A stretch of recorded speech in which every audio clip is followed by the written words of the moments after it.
You can't think how glad I am to see you again, you dear old thing, the Duchess said, as she tucked her arm affectionately into Alice's, and they walked off together.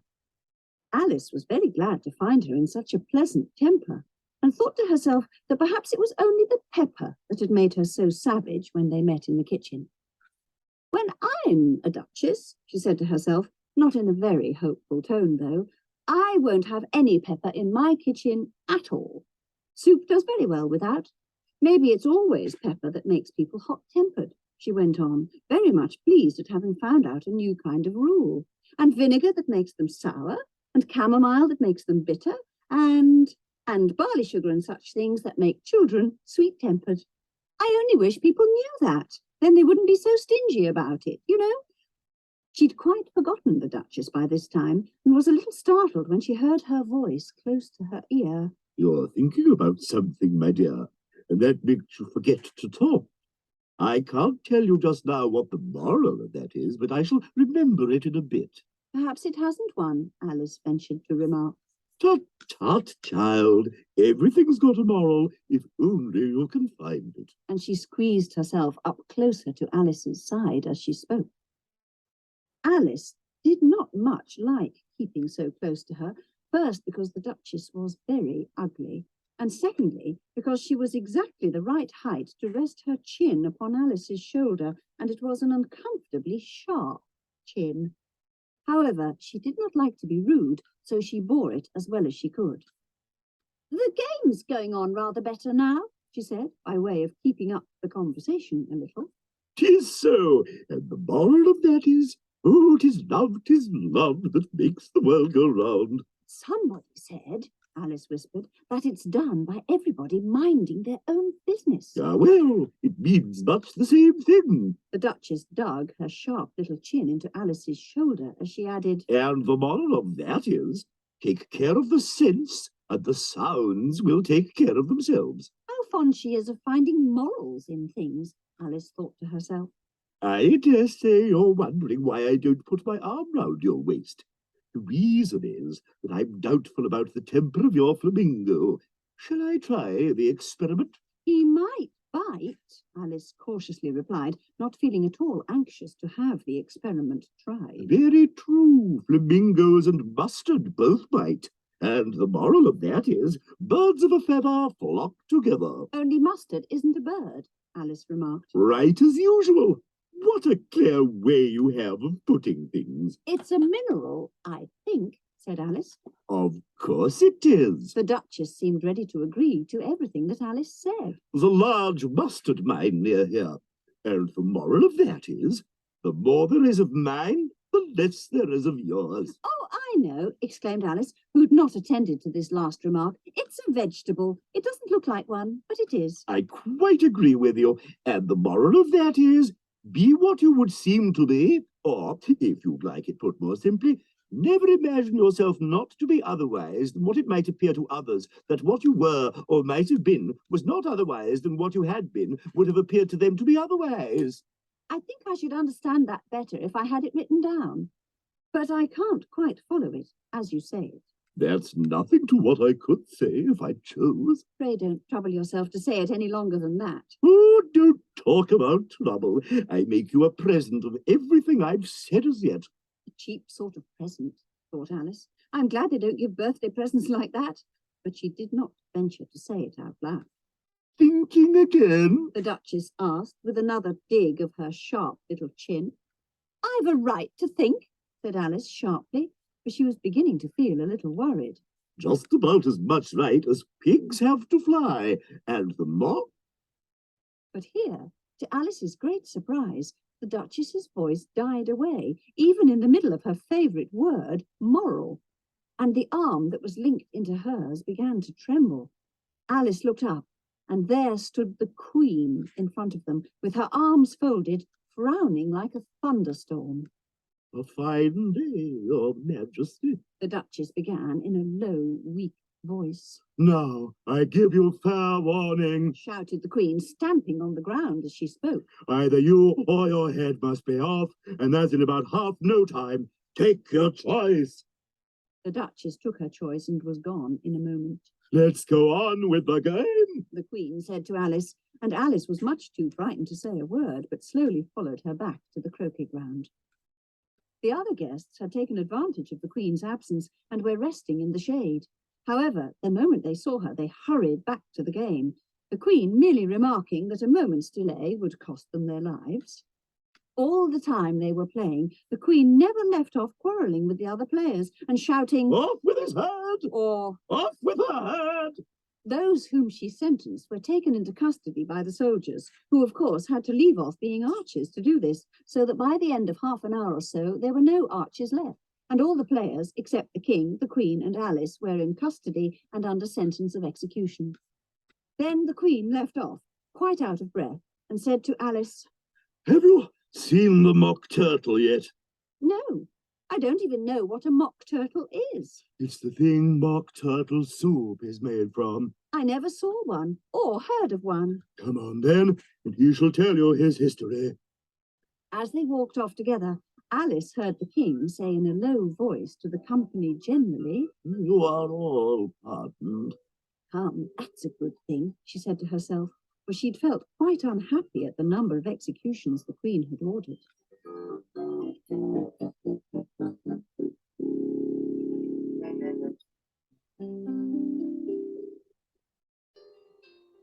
They very soon came upon a griffin, lying fast asleep in the sun. "A lazy thing, Said the Queen. and take this young lady to see the mock turtle and to hear his history.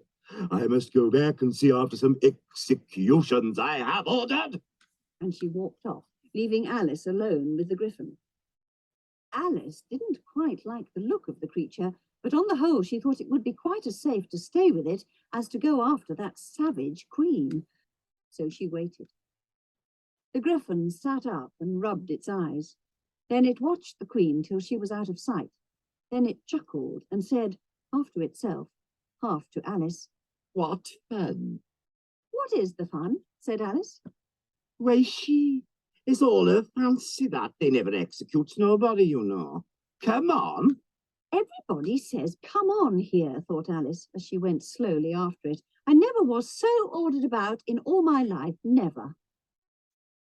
They'd not gone far before they saw the mock turtle in the distance, sitting sad and lonely on a little ledge of rock. And as they came nearer, Alice could hear him sighing as if his heart would break.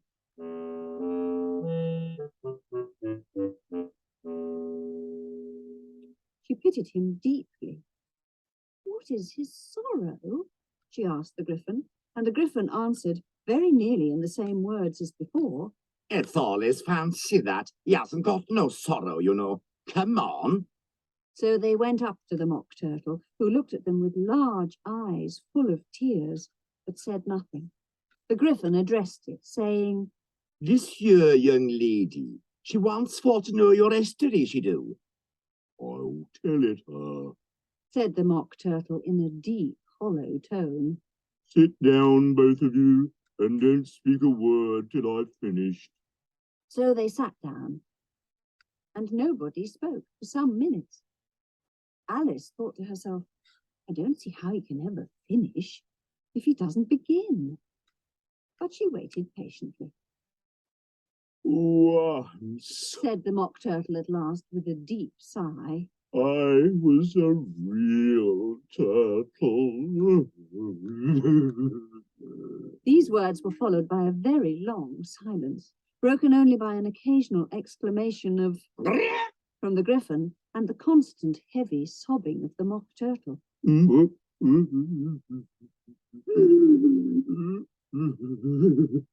Alice was very nearly getting up and saying, "Thank you, sir, for your interesting story," but she couldn't help thinking there must be more to come, so she sat still and said nothing.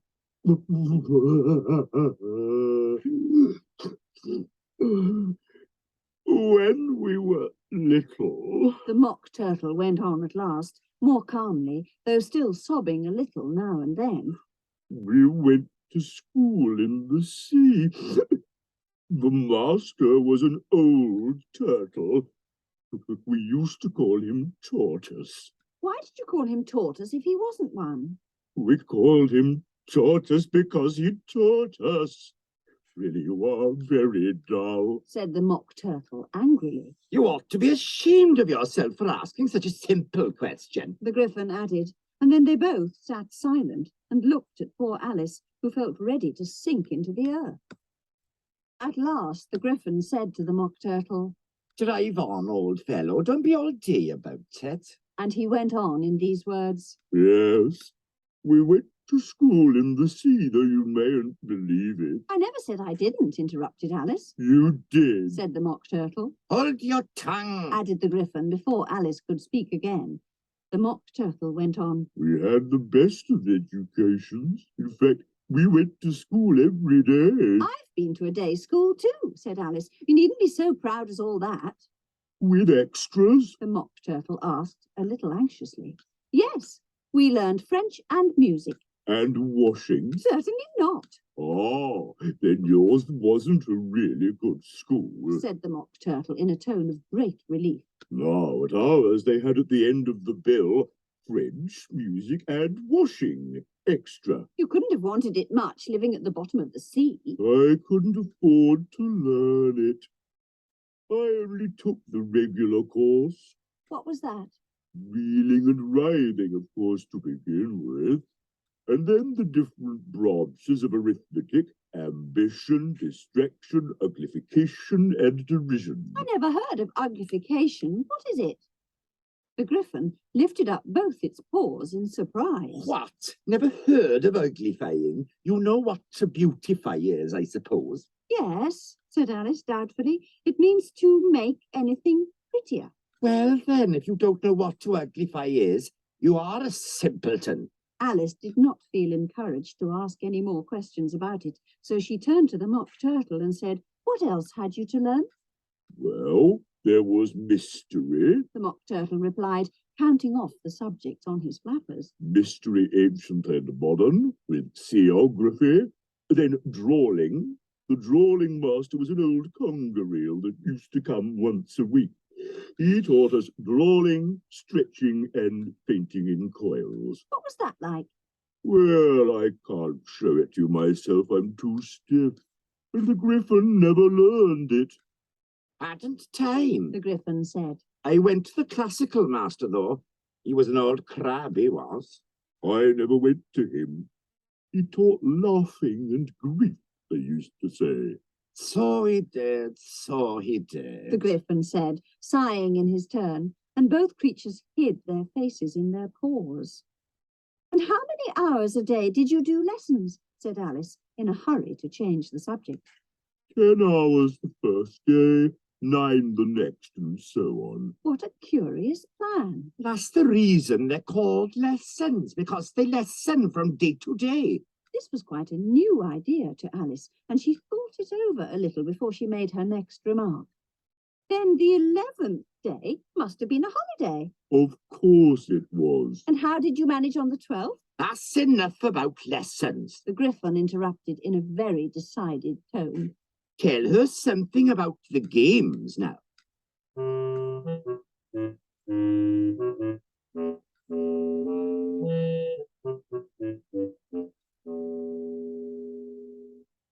The Mock Turtle sighed deeply and drew the back of one flapper across his eyes.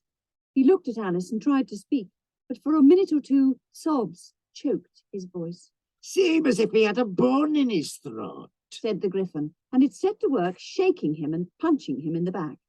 At last the Mock Turtle recovered his voice, and with tears running down his cheeks, he went on again. You may not have lived much under the sea. I haven't, said Alice.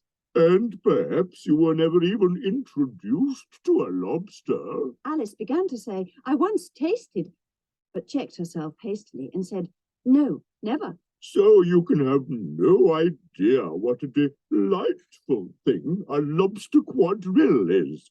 No, indeed. What sort of a dance is it? Why, you first form into a line along the seashore. 2 lines, seals, turtles, salmon, and so on. Then, when you've cleared all the jellyfish out of the way, that generally takes some time. You advance twice, Each with a lobster as a partner. of course. Advance twice, set to partners. Change lobsters and retire in same order. Then, you throw The lobsters? shouted the Gryphon with a bound into the air. as far out to sea as you can. Swim after them. Turn a somersault in the sea. Cried the Mock Turtle, capering wildly about.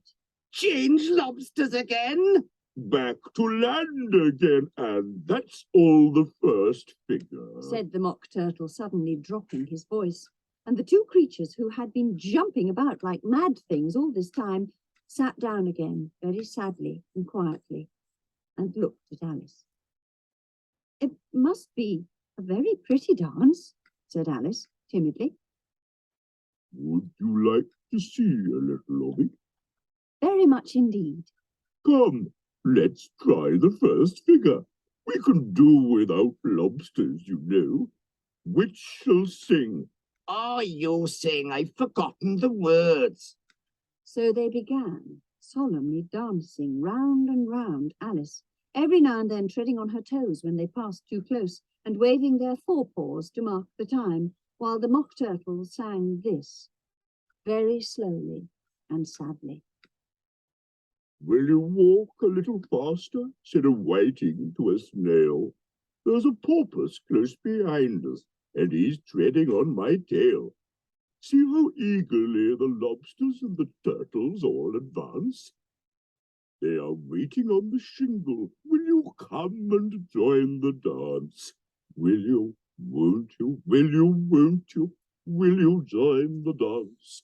Will you, won't you, will you, won't you join the dance? You can really have no notion how delightful it will be when they take us up and throw us with the lobsters out to sea. But the snail replied, too far, and gave a look askance. Said he thanked the whiting kindly, but he would not join the dance. Would not, could not, would not, could not, would not join the dance. Would not, could not, would not, could not join the dance. What matters it how far we go? His scaly friend replied.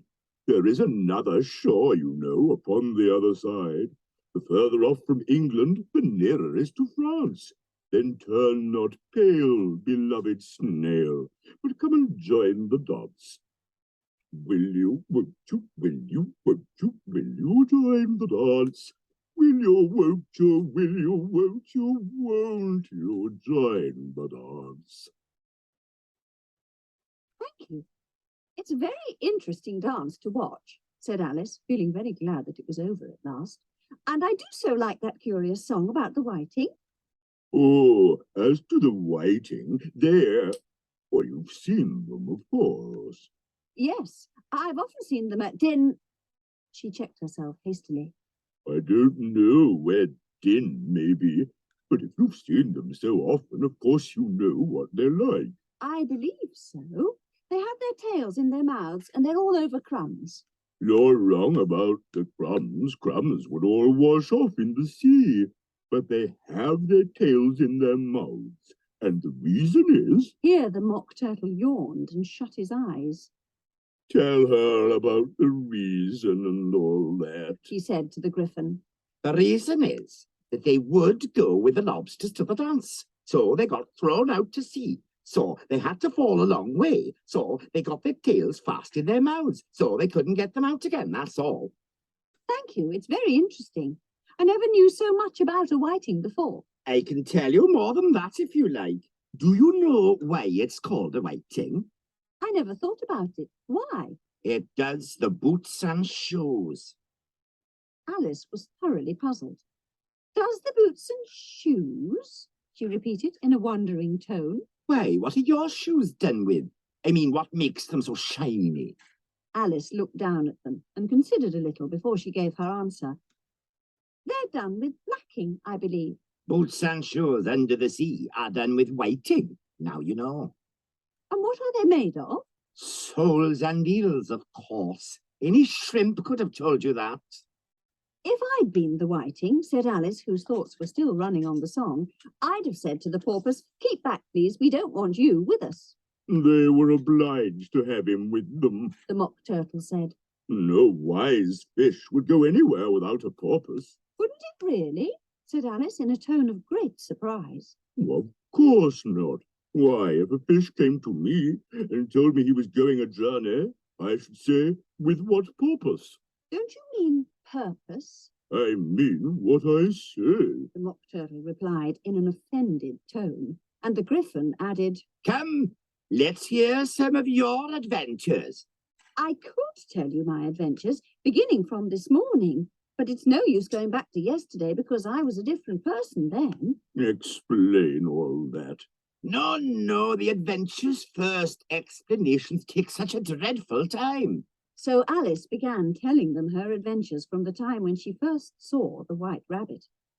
She was a little nervous about it just at first. The two creatures got so close to her, one on each side, and opened their eyes and mouths so very wide. But she gained courage as she went on. Her listeners were perfectly quiet till she got to the part about her repeating, "You are old, Father William," to the caterpillar, and the words all coming different. And then the Mock Turtle drew a long breath and said, That's very curious. It's all about as curious as it can be, said the Gryphon. It all came different. The Mock Turtle repeated thoughtfully. I should like to hear her try and repeat something now. Tell her to begin. He looked at the Gryphon as if he thought it had some kind of authority over Alice. Stand up and repeat, "'Tis the voice of the sluggard." How the creatures order one about and make one repeat lessons, thought Alice. I might as well be at school at once. However, she got up and began to repeat it. But her head was so full of the lobster quadrille that she hardly knew what she was saying, and the words came very queer indeed.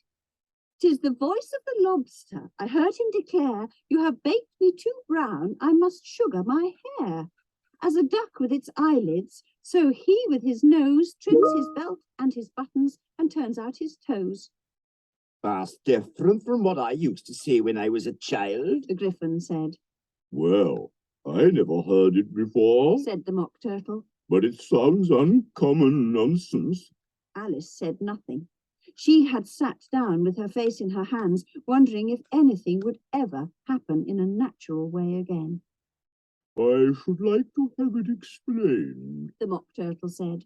She can't explain it. Go on with the next verse. But the Mock Turtle persisted. But about his toes, how could he turn them out with his nose, you know? It's the first position in dancing, Alice said, but was dreadfully puzzled by the whole thing and longed to change the subject. Go on with the next verse. It begins, I passed by his garden. Alice didn't dare to disobey, though she felt sure it would all come wrong, and she went on in a trembling voice.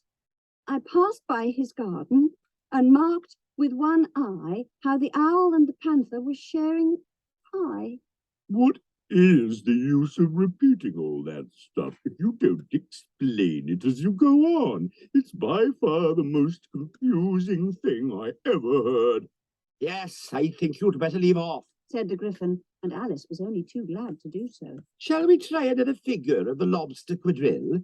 Or would you like the Mock Turtle to sing you a song? Oh, a song, please, if the Mock Turtle would be so kind, Alice replied so eagerly that the Gryphon said in a rather offended tone, Oh, no accounting for tastes. Sing her turtle soup, will you, old fellow? The Mock Turtle sighed deeply and began in a voice sometimes choked with sobs to sing this.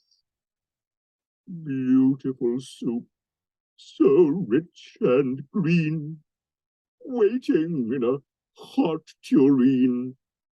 Who for such dainties would not stoop? Soup of the evening, beautiful soup. Soup of the evening, beautiful soup. Beautiful soup, beautiful soup. soup of the evening. Beautiful, beautiful soup. Beautiful soup. Who cares for fish, game, or any other dish? Who would not give all else for 2 pennyworth only of beautiful soup? Pennyworth only of beautiful soup. Beautiful soup. Beautiful soup. Soup of the evening. Beautiful. Beautiful soup. Chorus again. cried the Gryphon, and the Mock Turtle had just begun to repeat it when a cry of The trial's beginning. was heard in the distance. Come on. The Gryphon cried, and taking Alice by the hand, it hurried off without waiting for the end of the song. What trial is it? Alice panted as she ran, but the Gryphon only answered, Come on. and ran the faster, while more and more faintly came carried on the breeze that followed them the melancholy words.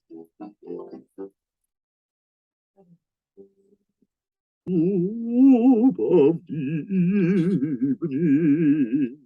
Beautiful, beautiful soup.